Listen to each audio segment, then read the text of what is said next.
Mini গার্ডেনে সবাইকে স্বাগত। এখানে একটা 6 ইঞ্চি টবে টগর গাছ লাগানো হয়েছে। এই টগর গাছে প্রচুর কুঁড়ি এবং ফুল ফুটেছে।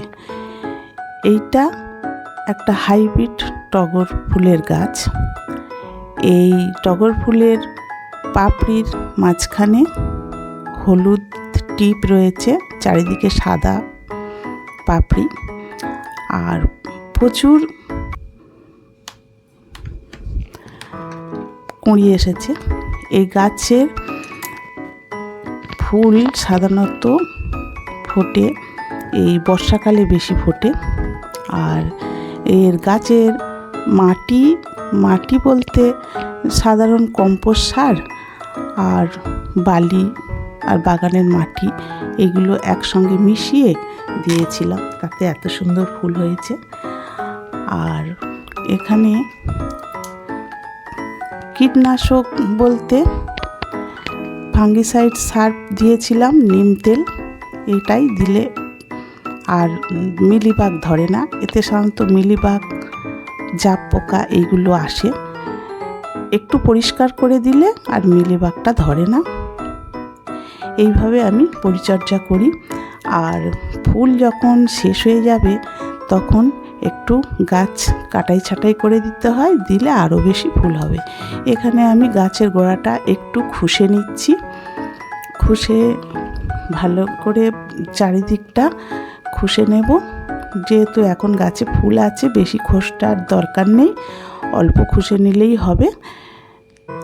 এরপরে খুশে নেওয়ার পরে টবের গা ঘেঁষে এখানে এটা শিংকুচি, এই শিংকুচি 2 চামচ পরিমাণ মতো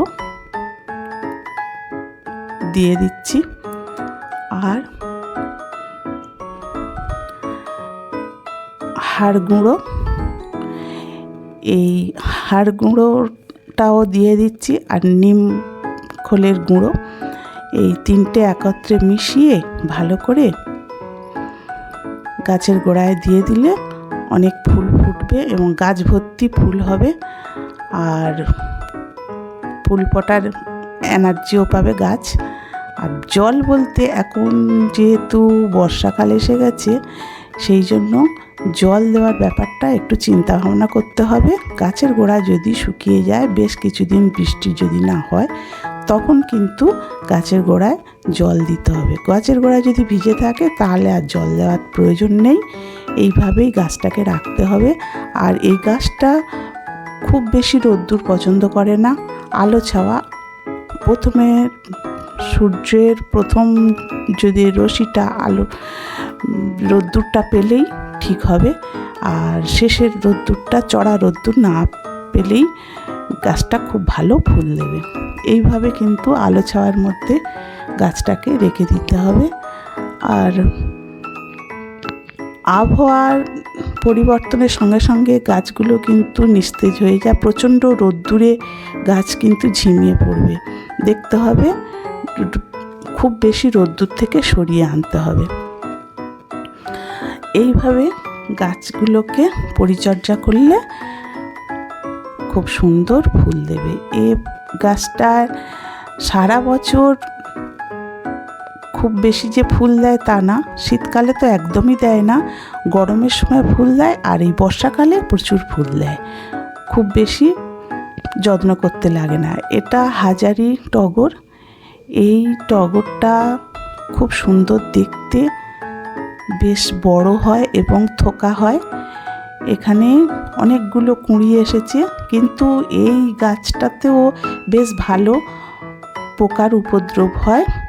ওই মিলিবাগ, জাপ পোকা, এই ধরনের পোকা হয়। আর এক রকম লেদা পোকা, এটাও হয়, সেদিকে লক্ষ্য রাখতে হবে। পাতাগুলো ওরা কুড়ে কুড়ে খেয়ে নেয়, আর কুঁড়িগুলোকেও খেয়ে নষ্ট করে দেয়। ওই দিকে লক্ষ্য রাখতে হবে। মাঝে মাঝে নিম তেল স্প্রে করতে হবে। আর আমি কিন্তু এখানে হলুদ জল করে, যেগুলো রান্নার কাজে লাগে যে হলুদ, সেই হলুদ জল করে আমি মাঝে মাঝে স্প্রে করি। তাতেই মোটামুটি গাছে পোকা টোকা আসে না। এইভাবে কিন্তু আমি গাছগুলোকে পরিচর্যা করি। এখানে গাছের একটাই মাত্র ডাল, অনেকগুলো ডাল হয়েছিল। এই ডাল কেটে কিন্তু চারা তৈরি করা যায়। গোড়ায় থেকে যে অনেকগুলো ডাল কোচোয়, সেই ডালগুলো কেটে নিয়ে টবে বসালে এই গাছ তৈরি হয়ে যায়। ডাল কেটে খুব ভালো গাছ তৈরি করা যায়। এই গাছটাও